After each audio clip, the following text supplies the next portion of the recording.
তারিখ রাত্রেবেলা একটি ইনসিডেন্ট হয়েছিল। তার পরিপ্রেক্ষিতে নীলিমা তারপর ভৌমিক দেবনাথ নামে একজন অবসরপ্রাপ্ত সরকারি কর্মচারী, তিনি একটি কমপ্লেন করেছিলেন, এফআইআর করেছিলেন।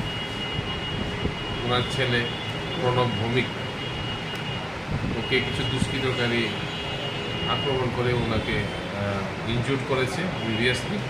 সেই পরিপ্রেক্ষিতে আমাদের যাদের বিরুদ্ধে অভিযোগ ছিল দুজন, তাদেরকে আমরা গ্রেপ্তার করেছি এবং আজকে তাদেরকে আমরা আদালতে প্রডিউস করি। তাদের নামগুলি একজনের নাম তপন ঘোষ, আরেকজনের নাম হচ্ছে রজত ঘোষ। ঘটনাটা কি নিয়ে ঘটেছিল এরকম কিছু পাওয়া গেছে?